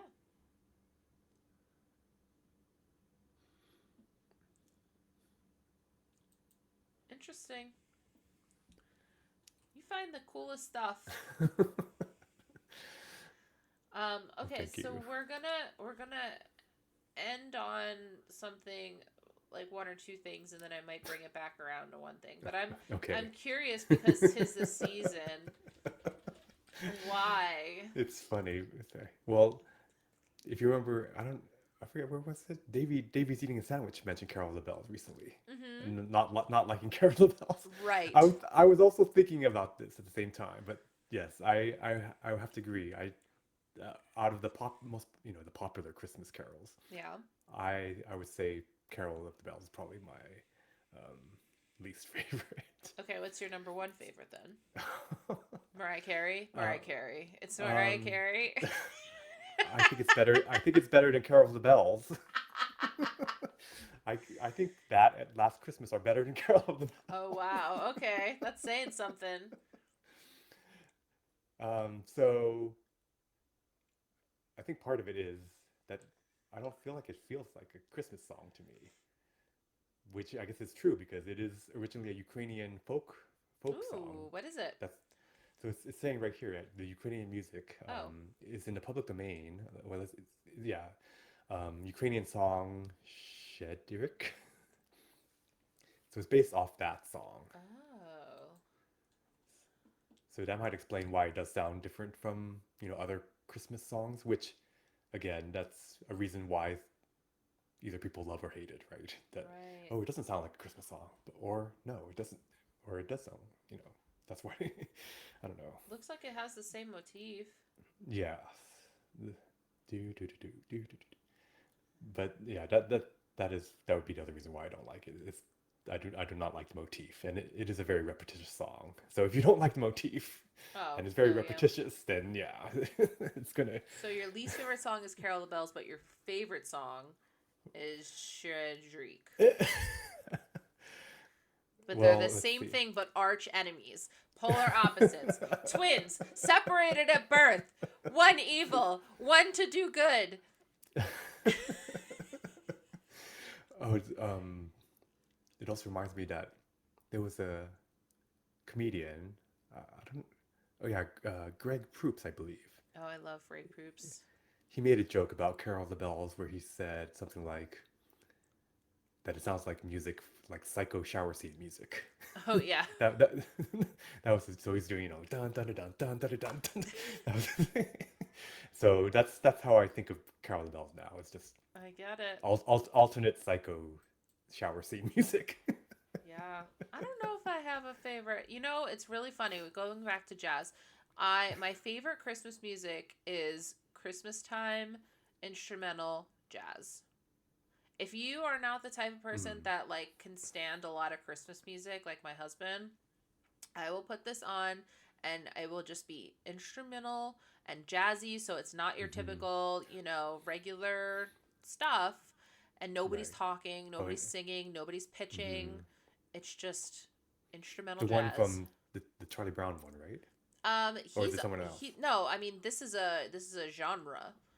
This isn't just what's his face? I can't think of it now.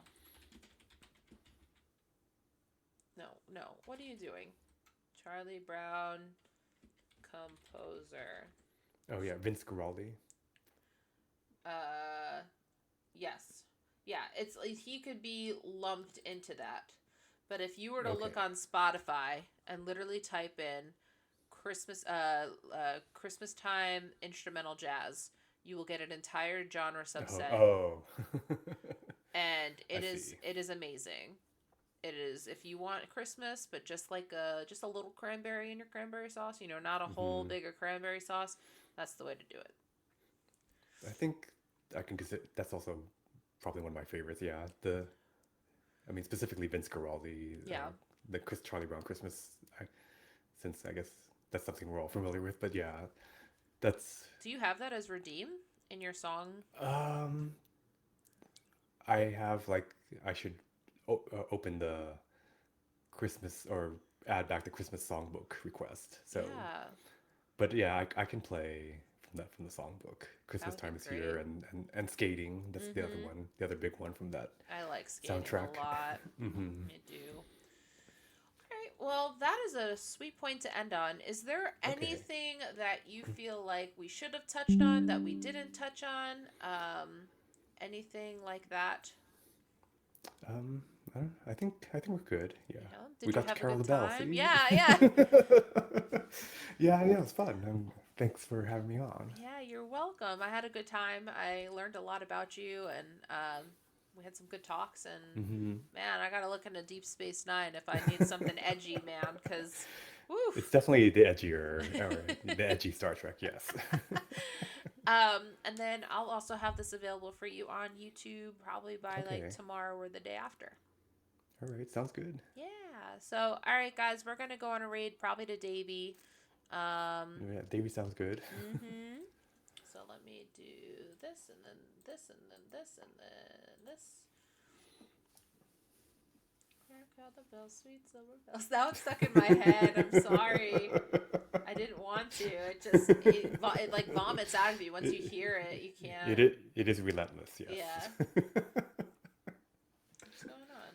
Why is Twitch not opening? There you go. Da da da da. Davey. Okay. Davy's playing golf with your friends. Wow, Twitch is acting twitchy. I don't even know if I'm broadcasting right now. Yeah.